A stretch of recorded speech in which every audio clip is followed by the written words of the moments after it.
hope I can regain my honor in these last two games.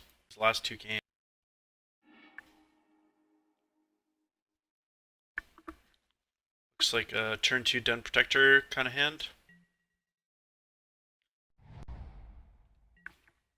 I really don't like playing the Den Protector on turn 2, but it's certainly nice to have the option. So this could be like Bant Company. Bant Company's not particularly good deck to play turn 2 Den Protector against. But I guess there's like a reasonable chance that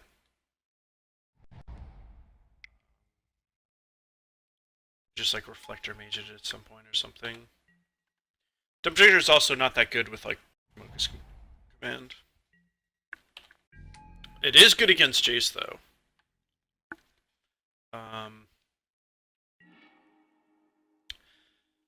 So given the texture of my hand, I think that I'd rather play the Nissa.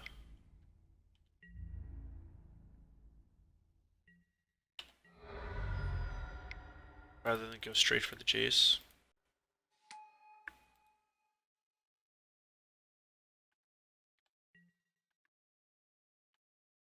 There's a good chance that I'm just going to minus Nissa anyway, attack with both, and if my opponent tries to use a removal spell, then I can cash in the Dromoka's command. So.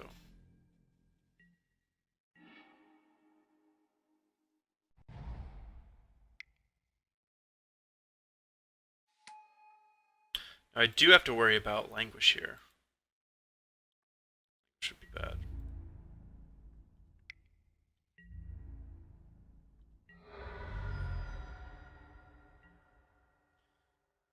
Fortunately, if my opponent languishes, I can potentially save myself an Advocate, which is like a pretty big deal.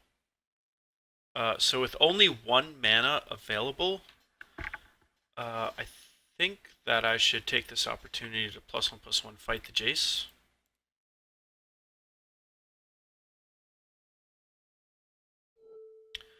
And I think that I want to diversify threat base.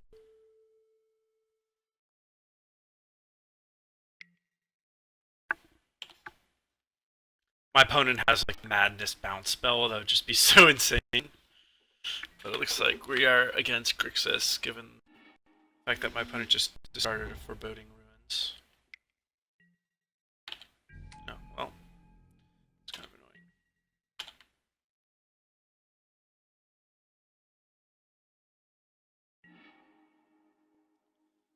So here I should probably be worried about a Languish.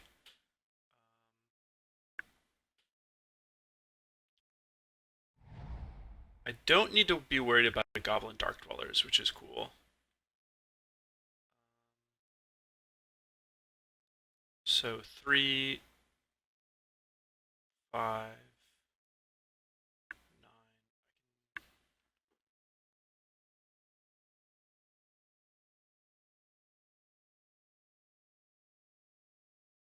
I could knock him to 2. Knocking him to 2 is pretty good. I have to imagine if I knock him to 2, he's just dead.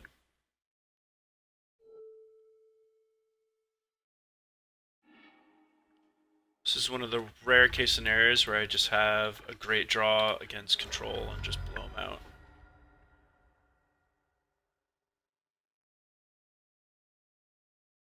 Can't imagine there's anything that saves him from this spot.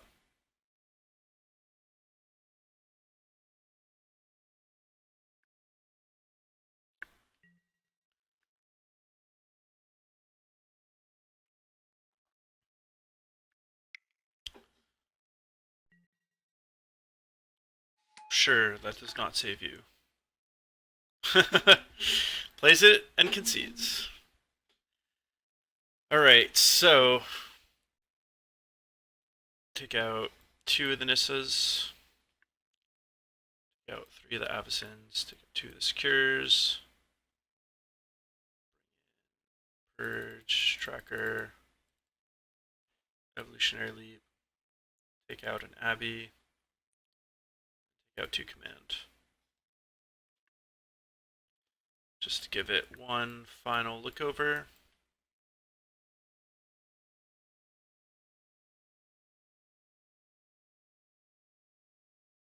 Trackers really are a 4-drop. Maybe I should have like a 3rd Nissa and a 2nd Tracker.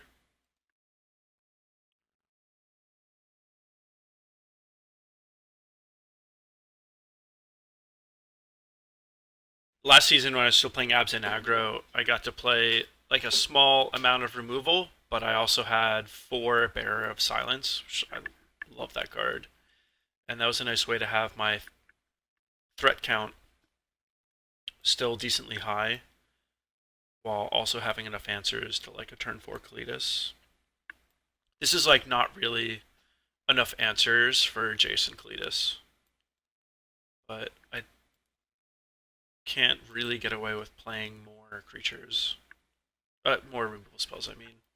Just kind of hoping that I draw one of these and that I can like recur it with Den Protector if I need to. Kind of feel like it's a losing bet, but that's the bet I'm making. Comeback trail is strong. We got this.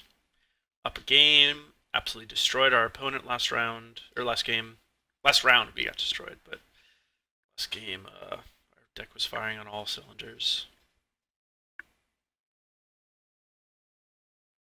The last game actually kind of highlights one of the reasons I had originally cut Evolutionary Leap was I felt like I was most likely to win when I just had a good draw that curved out and put a lot of power and toughness onto the board, and I could slam into a card like Kalidas. Evolutionary Leap is a pretty different game plan. I don't know, it'll be interesting returning to it.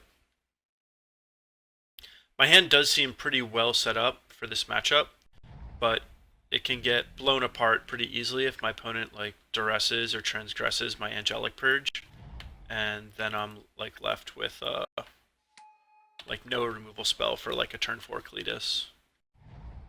Would have also been bad if I had missed land drops, obviously.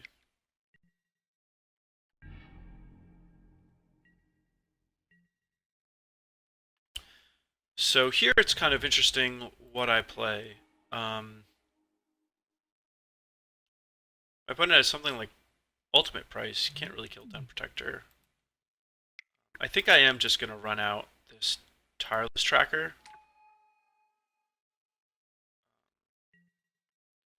And if my opponent can 1-for-1 it, so be it.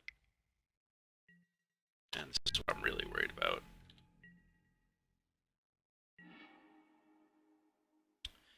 So I don't need land drops as much as I do here as in other matchups.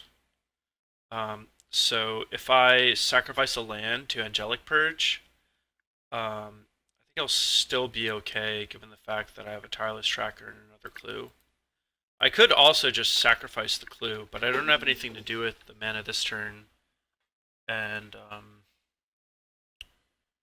next turn I'm likely to just cast Tireless Tracker to play a land anyway. The extra land is relevant for like Den Protector and Sylvan Advocate, but I think I'd rather just trade a land blue. And one thing that's also nice about this is my opponent can't, like Kolaghan's command, get his Kalidas back, which is pretty important.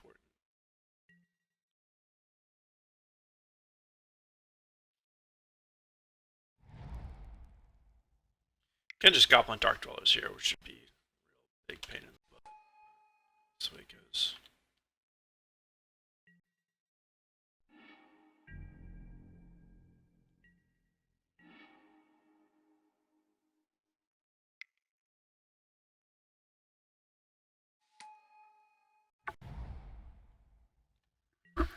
So, don't really feel very good about this start. I got to go turn 2 creature, turn 3 creature, turn 4 creature, but my opponent has just been able to keep pace perfectly, and despite the Tireless Trackers and Deathmist Raptors, I do feel that my opponent's generally advantaged in a card advantage battle. So I'm a little worried here. Quite like that. I do really need land drops, though.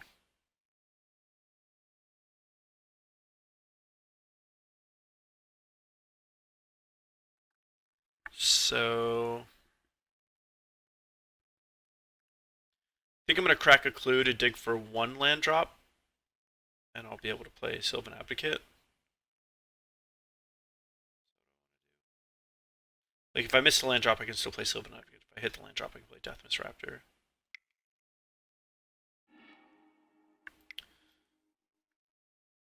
And next turn, I'll probably play Oath for a land drop, and then play Deathmist Raptor.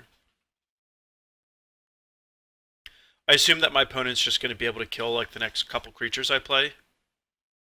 His deck is mostly removal, so I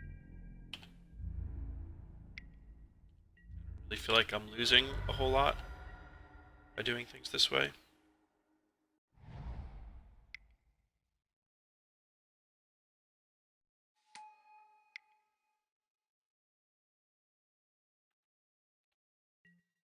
I'm at this stage, though, where this Dark Dwellers is a real problem. Feel a little bit more comfortable running a double block here because of the Den Protector I have in my hand, and being able to recur this Deathmist Raptor. My life total does matter. So I think that my opponent's likely going to have a removal spell for my Deathmist Raptor, and then just gobble up my Sylvan Advocate in combat. But it looks like he doesn't. Wow, that's surprising. And he chose to kill my Deathmist Raptor. It's very surprising. My opponent still has no blue mana, which is kind of amazing.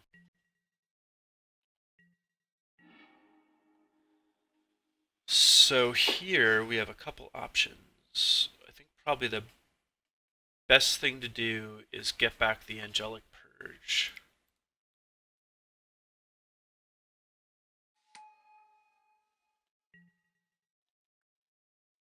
So here I'm going to be able to get back Angelic Purge and Deathmist Raptor into play. Wow. Maybe I won't do that.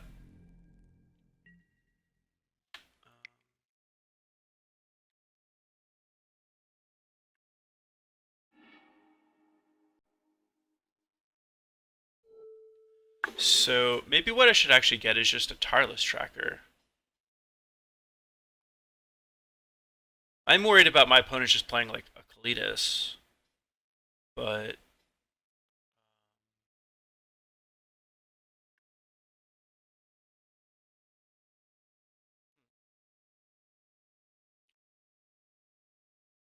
let's see. So if I do get the Tireless Tracker, I can just play it and the Oath.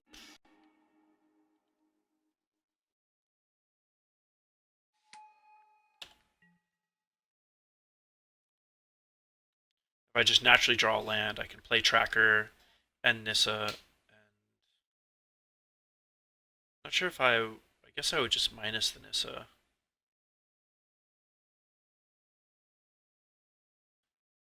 If I minus her, then I get to crack in for 8. It's pretty good.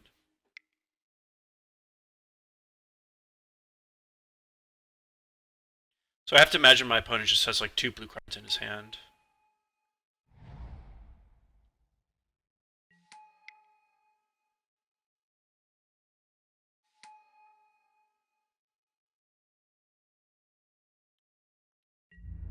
I can kind of get blown out by a Languish, but I'll still have the Nissa on the board, and the 2 clues, and the Oath. So I should be able to reload. But we won! Sweet.